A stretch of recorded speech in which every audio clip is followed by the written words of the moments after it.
with some diet questions or clarifications. I'm here with KenZee and Joyce. After the Wellness Director meeting, during the Wellness Director meeting, we briefly discussed diets and chopped diets and mixing diets, and we wanted to bring some clarification. It seems there are specifically some questions in regards to chopped diets. What should be chopped? What shouldn't be chopped? We want to make sure that we partner together resident rights, physician's orders, but most importantly, resident safety and preferences. So we're going to let Joyce elaborate a bit on the chopped diets. During this process, bringing back your questions, we determined that there were some further clarification or descriptions in our diet extensions and recipes that complement those diet extensions. Wanted to educate you all on that because KenZee and I realize as clinical folks, that's not our expertise. So we want to bring you some pieces of information, try to keep it very general and broad, and then we'll certainly continue those case-by-case partnerships should you have further questions or clarifications. Joyce? Where we find the information about our chopped diets and our grounds and regulars are going to be in our diet extensions. The dining directors have the diet extensions available in their kitchens at all times.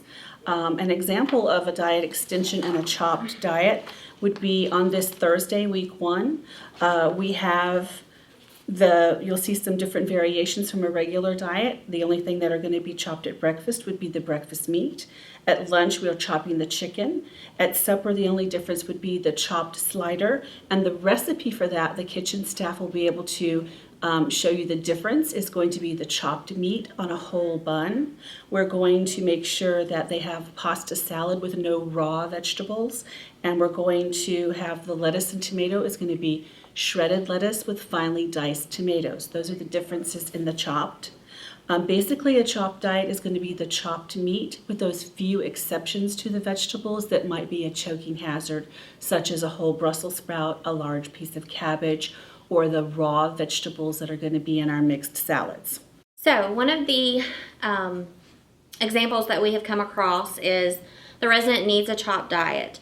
But they don't have any teeth. They don't have any dentures. So one of the things that we can do is write out to the side of that chopped diet on the diet sheet is resident preference, chop all vegetables. Another example would be a resident who would require a chopped diet, but they don't have any dysphagia or swallowing issues or concerns, a medical need, if you will. So you may have a resident who has a stroke and they don't have use of their dominant side. Are unable to use both hands to chop their foods. Or you may have in your, say your Horizons program, a resident who has cognitive deficits who may not understand how to chop their foods. They're no longer able to comprehend how to pick up the fork and the knife and chop their diet or chop their foods, their meats. So both of those are good examples of someone who doesn't really have a medical need, but they certainly need their foods chopped so that they can increase or keep their food intake at a reasonable nutritional intake. So what you may want to do with those is you can certainly do it one of two ways. You can put them on a chopped diet and out to the side state that there is not a swallowing issue, there's no dysphagia concerns, or you can certainly do a regular diet and out to the side state chopped foods based on the dexterity, the inability to use their hands and or the cognitive deficit where they're unable to comprehend.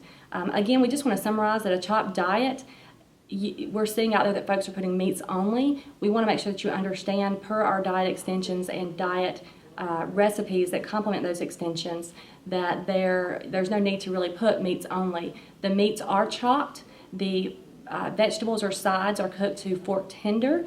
The only vegetables that may be chopped are the items that Joyce has explained or described, such as those Brussels sprouts or those salads or large cabbage pieces, things that at times may be unable to cook to fork tender. So when you have all these consistency questions and mixing and matching diets, we want to make sure that you guys are making sure that you're having your care plan meetings. Involve your dining service director, your executive director, so that you guys can partner and educate these family members and the residents. Also partner with the resident's doctor. Partner with speech therapy. Get them a speech therapy eval. Then if the diet still can't be changed, we may need to bring in that medical refusal form. But make sure that you guys are partnering with your dining service director and your ED so that we can make sure that we're remaining in compliance, but also providing excellent resident care in all that we do. And then if you still have questions, make sure you're always welcome to reach out to myself, Tina, or Joyce for any questions from there.